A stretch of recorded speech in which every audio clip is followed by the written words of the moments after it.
मालदीव के राष्ट्रपति मोहम्मद मोइजू अपनी पत्नी के साथ भारत दौरे पर पहुंचे हैं दिल्ली। और दिल्ली में पहुंचकर उन्होंने कई सारी बातें कही हैं। उन्होंने कहा है कि हम चीन के खिलाफ भारत की सुरक्षा का ध्यान रखेंगे। आखिर मोहम्मद मोइजू जैसे लोग एकदम से रंग क्यों बदलने लगते हैं?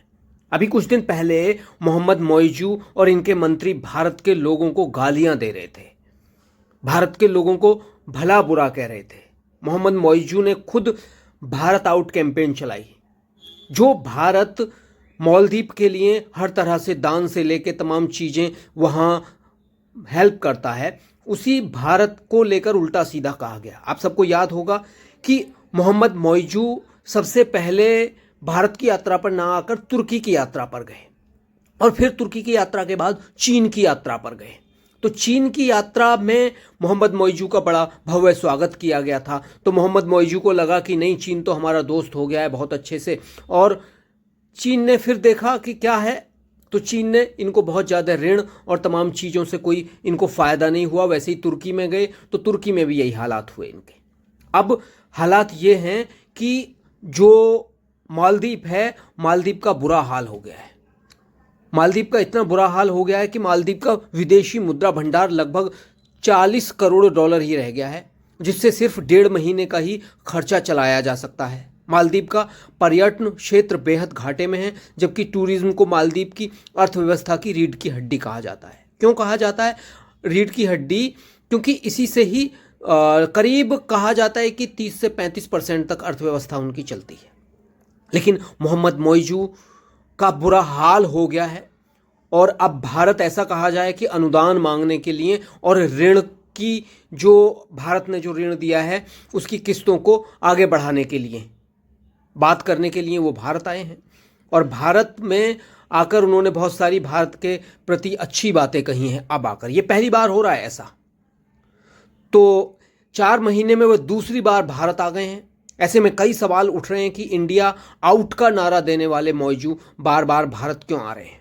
इससे पहले मालदीव की मौजूदा स्थिति ये रही कि उनका जो हालात हैं वो डिफ़ॉल्ट होने की कगार पर पहुंच रहे हैं और डिफ़ॉल्ट होने के लिए बचने के लिए वो भारत आए हुए हैं। अब प्रधानमंत्री मोदी ने, जैसे सभी राष्ट्राध्यक्षों का प्रधानमंत्री मोदी अपने पड़ोसी और दूसरे राष्ट्राध्यक्ष हैं उनका स्वागत करते हैं, प्रधानमंत्री मोदी और राष्ट्रपति मुर्मू ने वहाँ स्वागत करने के लिए पहुँचे। भारत की हमेशा से सभी देशों को, सभी लोगों को सम्मान देने की एक नीति रही है। इनकी तरह नहीं कि थोड़ी देर में ये भारत को गालियां देंगे और फिर वहीं भारत के पास जाकर, जिसे कहते हैं ना कि थूक के चाट लिया, फिर वहीं पहुंचेंगे। ये हालात हैं इन लोगों के। और भारत को किस तरह से इन लोगों ने उल्टा सीधा कहा था वो आप सबने सुना होगा। तो मोइजू ने भारत के लिए रवाना होने से पहले, मालदीव आर्थिक संकट से बहुत बुरी तरह से जूझ रहा है और मोइजू ने कहा कि मुझे भरोसा है भारत इसमें हमारी मदद करेगा। भारत से हमें काफ़ी उम्मीदें हैं। हम आर्थिक संकट से निपटने के लिए भारत की मदद चाहते हैं और उम्मीद है कि भारत इसमें हमारी मदद करेगा।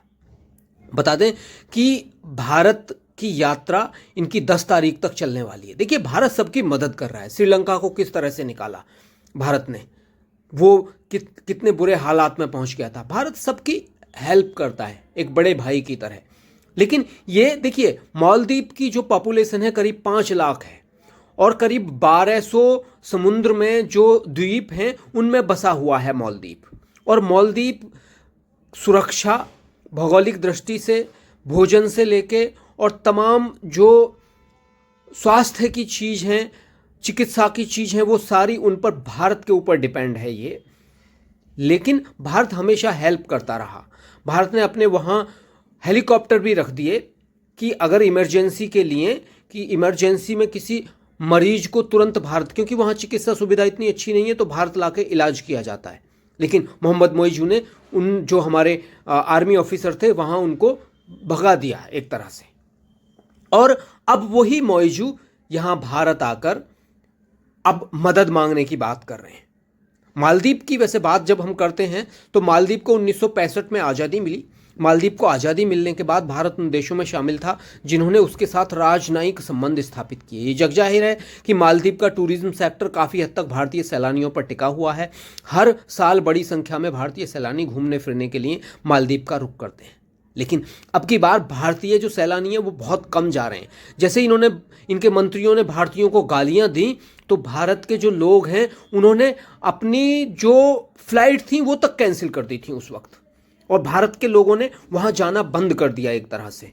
तो ये जो मौजू हैं जाके तुर्की पहुंचे कि तुर्की के खलीफा से हमें मदद मिलेगी, चीन पहुंचे कि हमें टूरिज्म भेजो और ये भेजो और तमाम मदद दो। तो चीन तो भाई मतलब के लिए मदद करता है, अगर उसका फ़ायदा निकल रहा है तो वो मदद करेगा, नहीं फ़ायदा है तो उसका वो नहीं करने वाला है आपकी मदद। तो यही हुआ। अब मजबूरी में जब फंस गए, डिफ़ॉल्ट होने की कगार पर खड़े हुए हैं। ये देखिए किस तरह से ये इन लोगों की खुद की ये वजह रही है कि ये देश पाकिस्तान, मालदीव, बांग्लादेश ये डिफ़ॉल्ट होने की कगार पर पहुंचे हैं। ये सब चीन के पिछलगू रहे और चीन ने इन्हें कर्ज दिया, और चीन ने इन्हें जैसे ही कर्ज दिया, कर्ज देने के बाद अब वो अपनी किस्तें ले रहा है। तो जैसे श्रीलंका ने हम्बनटोटा बंदरगाह दे दिया 99 साल के लिए, इनके भी हालात यही हैं। तो ये वहां पहुंचे और उनसे पहले खूब कोशिश की, जब कुछ नहीं हुआ, इनका जब बर्बाद होने की कगार पर है, तो अब कह रहे हैं कि भाई हमें भारत से मदद चाहिए, मजबूरी में आकर खड़े हो गए।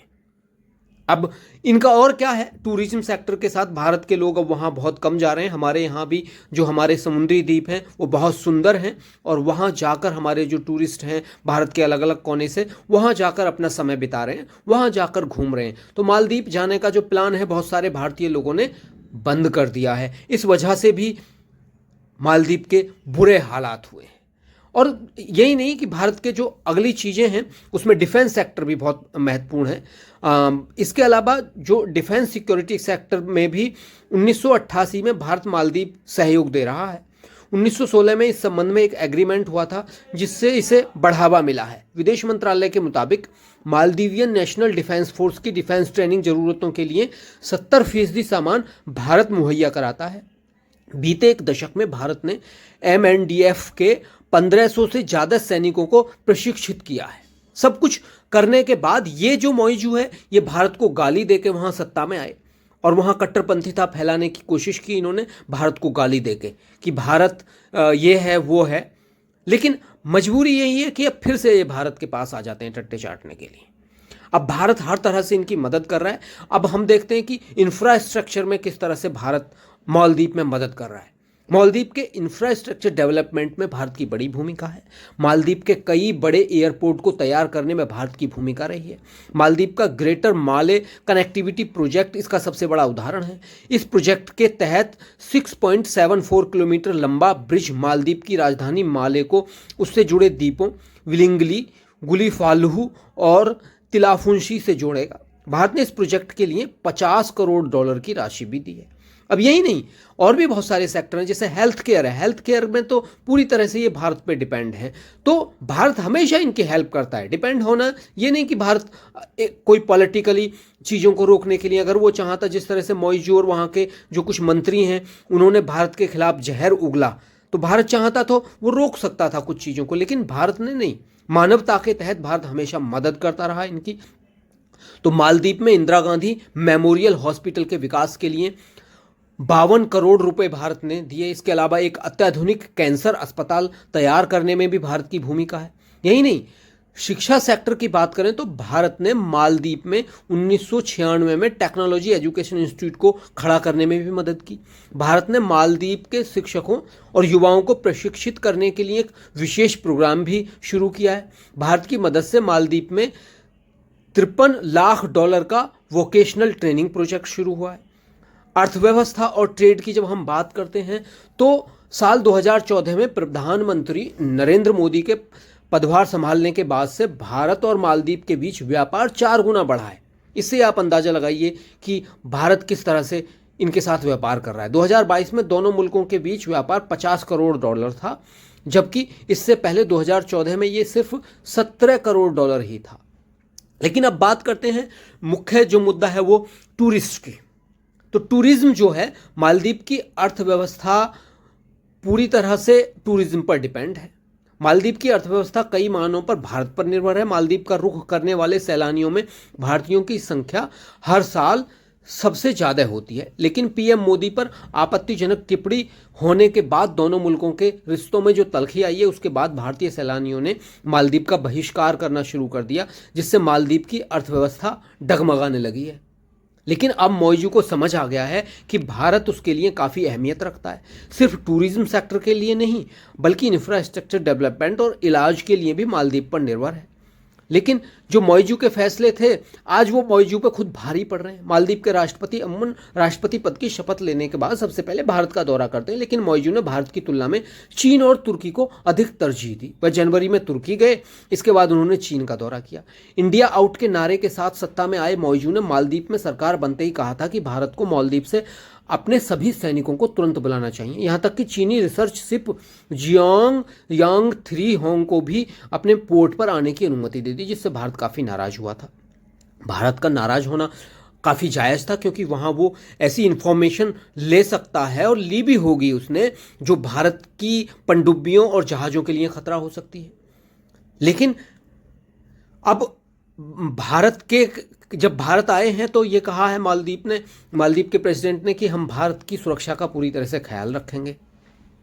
अब भारत में आने के लिए ये बार बार कोशिश कर रहे हैं। पहले तो भारत में परमिशन ही नहीं मिलती, लेकिन अब फिर से भारत के सैलानियों को, मंत्रियों को कहा जा रहा है कि अपने सैलानियों को भेजिए, और कई सारे जो हमारे शहर हैं वहाँ भी रोड शो किया है।